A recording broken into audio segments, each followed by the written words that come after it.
Hello friends, എല്ലാവർക്കും സാനിയ വ്ലോഗിലേക്ക് സ്വാഗതം. അപ്പോൾ നമുക്ക് വൈറലായ പൈനാപ്പിൾ സ്വീറ്റ് അച്ചാറിൻ്റെ റെസിപ്പി കണ്ടാലോ? അപ്പോൾ വായോ വീഡിയോയിലേക്ക് പോകാം. അതിനായിട്ട് ഞാനൊരു ചെറിയ പൈനാപ്പിൾ എടുത്ത് ചെറിയ പീസായിട്ട് ഒരേ വലുപ്പത്തിൽ അരിഞ്ഞു വെച്ചിട്ടുണ്ട്. ഇനി നമുക്കതെങ്ങനെയാണ് തയ്യാറാക്കുന്നതെന്ന് നോക്കാം.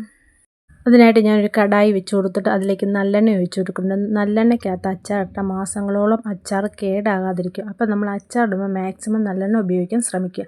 അതിലേക്ക് കടുകും ഉലുവയും ഇട്ട് പൊട്ടിക്കുന്നുണ്ട്. അത് പൊട്ടി വരുമ്പോൾ അതിലേക്ക് ഞാൻ വെളുത്തുള്ളി ഇട്ട് കൊടുക്കുന്നുണ്ട്. വെളുത്തുള്ളി ഇട്ട് നല്ലപോലെ ഒന്ന് വഴറ്റുന്നുണ്ട്. അത് വഴറ്റി വരുമ്പോൾ അതിലേക്ക് ഇഞ്ചി ചെറുതായിട്ട് നീളത്തിൽ അരിഞ്ഞ് വെച്ചത് ഇട്ട് കൊടുത്ത് നല്ലപോലെ വഴറ്റിയെടുക്കുന്നുണ്ട്. ഗ്യാസ് സിമ്മിലിട്ട് വേണേൽ വഴറ്റാനായിട്ട്, അപ്പം അത് കരിയാതിരിക്കാൻ വേണ്ടിയാണ്. ഒത്തിരി നമ്മൾ വഴറ്റി അങ്ങ് മൂപ്പിക്കുകയൊന്ന് ചെറുതായിട്ടൊന്ന് വഴറ്റിയെടുത്താൽ മതി. ചെറുതീയിലിട്ട് ഇതെല്ലാം നല്ലപോലെ ഒന്ന് വഴറ്റിയെടുക്കുന്നുണ്ട്.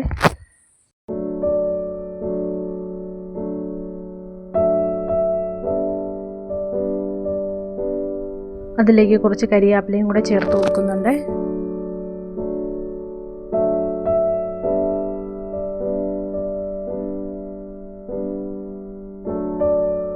ഇഞ്ചിയും വെളുത്തുള്ളിയൊക്കെ നല്ലപോലെ വഴന്ന് ഇനി അതിലേക്ക് ഞാൻ എരിവിന് ആവശ്യമായി മുളക് പൊടി ചേർത്ത് കൊടുക്കുന്നുണ്ട്. കാശ്മീരി ചില്ലിയാണ് ചേർത്ത് കൊടുക്കുന്നത്. നിങ്ങൾക്ക് നോർമൽ ചില്ലി മതിയെങ്കിൽ അത് ചേർത്ത് കൊടുക്കാം.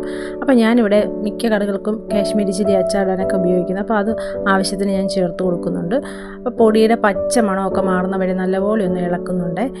ഇനി അതിലേക്ക് ഒരു ചെറിയ ടീസ്പൂൺ കായപ്പൊടിയും കൂടെ ചേർക്കുന്നുണ്ട്. എന്നിട്ട് ഇതെല്ലാം കൂടെ നല്ലപോലെ ഒന്ന് ഇളക്കി യോജിപ്പിക്കുന്നുണ്ട്.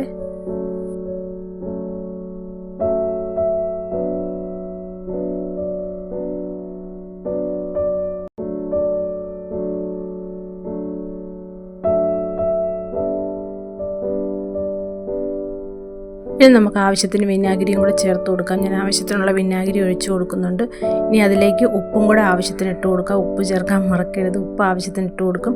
പിന്നെ അതിലേക്ക് കുറച്ച് ശർക്കരപ്പൊടിയും കൂടെ ചേർക്കുന്നുണ്ട്. ഞാൻ ശർക്കര പൊടിയായിട്ടില്ലാത്തതുകൊണ്ട് വലിയ ശർക്കര ഇങ്ങനെ ചീകി എടുത്തിരിക്കുകയാണ്. അപ്പോൾ അതും കൂടെ മധുരത്തിന് ആവശ്യമായിട്ട് ചേർത്ത് കൊടുക്കുന്നുണ്ട്. ശർക്കര ആയതുകൊണ്ട് ഒരുപാട് ചേർക്കണം. പിന്നെ പൈനാപ്പിളിന് ഓൾറെഡി മധുരം ഉണ്ടല്ലോ, അപ്പോൾ അതുകൊണ്ട് നമ്മൾ ശർക്കര ഒരുപാട് ചേർക്കേണ്ട ആവശ്യമില്ല. എന്നാലും കുറച്ച് ശർക്കരയും കൂടെ ചേർത്ത് കൊടുക്കുന്നുണ്ട്. നല്ല ഒന്നാന്തരം എന്താണ് ബിരിയാണിയുടെയൊക്കെ കൂടെ കഴിക്കാൻ പറ്റിയ നല്ലൊരു അച്ചാറാണ് ഇത്. അപ്പോൾ ഞാൻ ആവശ്യത്തിന് ഉപ്പുമൊക്കെ ചേർത്ത് കൊടുത്ത് ഗ്രേവി ഒന്ന് തിളപ്പിക്കുന്നുണ്ട്. വന്നു കഴിയുമ്പോൾ ഞാൻ അതിലേക്ക് ചെറുതായിട്ട് അരിഞ്ഞിട്ട പൈനാപ്പിൾ ഇട്ട് കൊടുക്കുന്നുണ്ട്. പൈനാപ്പിൾ എങ്ങനെ വേണമെങ്കിലും അരിയാം. ഞാനിവിടെ ഒരേ വലിപ്പത്തിലാണ് അരിഞ്ഞിരിക്കുന്നത്. അപ്പം അരിയുമ്പോൾ ഒരേ വലിപ്പത്തിൽ അരിയാൻ പ്രത്യേകം ശ്രദ്ധിക്കുക. അപ്പോൾ പൈനാപ്പിളൂടെ ചേർത്ത് കൊടുത്ത് നല്ലപോലെ ഒന്ന് ഇളക്കി യോജിപ്പിക്കുന്നുണ്ട്.